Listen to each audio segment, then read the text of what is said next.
بسم اللہ الرحمن الرحیم۔ حضرت اسید بن حضیر رضی اللہ تعالی عنہ کی مفصل کہانی۔ حضرت اسید بن حضیر مدینہ منورہ کے مشہور قبیلہ اوس سے تعلق رکھتے تھے۔ وہ اپنے قبیلے کے سردار، فصیح اللسان، بہادر اور ایک زبردست مقرر تھے۔ ان کا لقب کامل الاوصاف تھا کیونکہ ان میں وہ تمام خصوصیات موجود تھیں جو ایک رہنما میں ہونی چاہیے۔ ان کی زندگی میں ایمان، تقوی، جرأت اور حکمت کی جھلک نمایاں نظر آتی ہے۔ ابتدائی زندگی۔ حضرت اسید بن حضیر جاہلیت کے زمانے میں اپنے قبیلے کے نمایاں افراد میں شامل تھے۔ وہ اپنے قبیلے کی حفاظت اور ان کی قیادت کے فرائض انجام دیتے تھے۔ ان کا شمار مدینہ کے بہادر اور عقل مند افراد میں ہوتا تھا۔ اسلام قبول کرنے کا واقعہ۔ حضرت اسید بن حضیر نے اسلام حضرت مصعب بن عمیر رضی اللہ تعالی عنہ کے ہاتھوں قبول کیا، جو نبی کریم صلی اللہ علیہ وآلہ وسلم کے حکم پر مدینہ آئے تھے۔ حضرت مصعب حضرت اسد بن زرارہ کے ساتھ مدینہ کے مختلف قبائل میں اسلام کی دعوت دے رہے تھے۔ جب اسید بن حضیر کو علم ہوا کہ حضرت مصعب ان کے قبیلے میں اسلام کی تبلیغ کر رہے ہیں تو وہ غصے میں ایک نیزہ لے کر ان کے پاس پہنچے۔ انہوں نے کہا، تم یہاں کیوں آئے ہو؟ ہمارے لوگوں کو گمراہ کرنے کے لیے؟ اگر تم اپنی جان کی خیر چاہتے ہو تو فوراً یہاں سے چلے جاؤ۔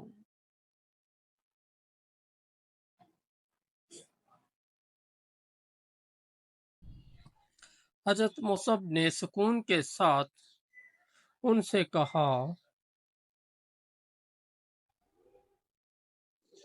کیا آپ ہمیں بات کرنے کا موقع دیں گے؟ اگر آپ کو ہماری بات پسند آئے تو قبول کر لیجئے، ورنہ ہم یہاں سے چلے جائیں گے۔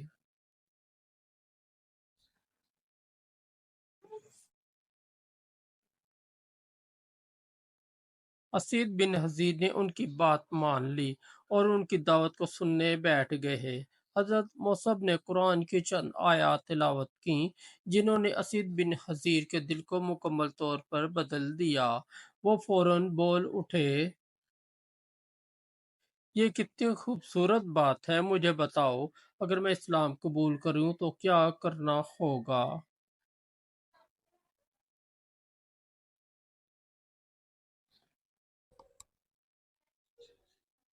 حضرت مصعب نے انہیں کلمہ پڑھایا اور اسی وقت انہوں نے اسلام قبول کر لیا۔ مدینہ میں اسلام کی اشاعت۔ اسلام قبول کرنے کے بعد حضرت اسید بن حضیر نے اپنے قبیلے کے لوگوں کو اسلام کی دعوت دی۔ ان کی کوششوں سے بنو عبد الاشہل کے تمام افراد مسلمان ہو گئے۔ وہ اپنے قبیلے میں ایک نمایاں رہنما تھے اور ہر وقت اسلام کے فروغ میں سرگرم رہے۔ غزوات میں شرکت۔ حضرت اسید بن حضیر نے غزوہ بدر، غزوہ احد اور دیگر تمام غزوات میں شرکت کی۔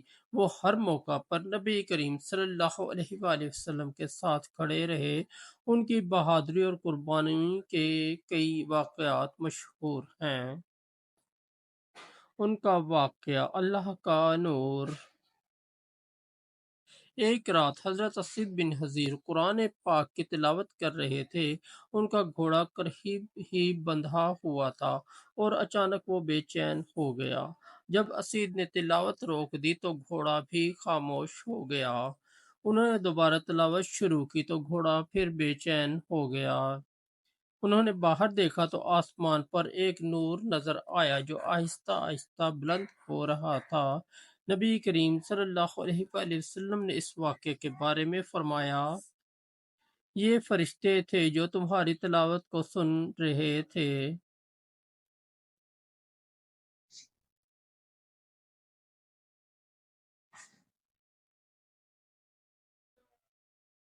نبی کریم صلی اللہ علیہ وآلہ وسلم سے محبت۔ حضرت اسید بن حضیر نبی کریم صلی اللہ علیہ وآلہ وسلم سے بے حد محبت کرتے تھے۔ ایک بار ایک معاملے میں انہوں نے عرض کیا، یا رسول اللہ صلی اللہ علیہ وآلہ وسلم، میرے والدین آپ پر قربان ہوں، جو بھی آپ کا حکم ہوگا میں اس پر عمل کروں گا۔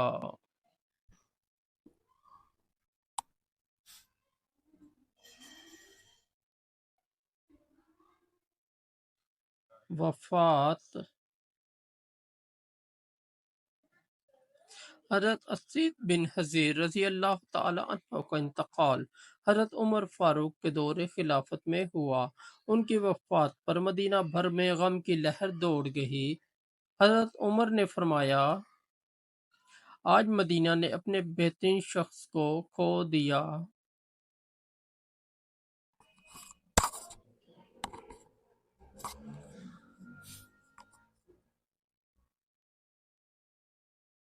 حضرت اسید بن حضیر کی زندگی ایمان، قربانی اور اللہ کی رضا کے لیے جد و جہد کی ایک بہترین مثال ہے۔ ان کی کہانی ہر مسلمان کے لیے مشعل راہ ہے۔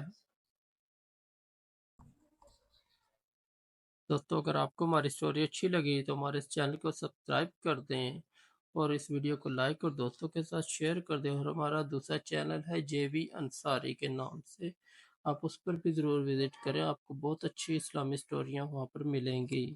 بہت شکریہ۔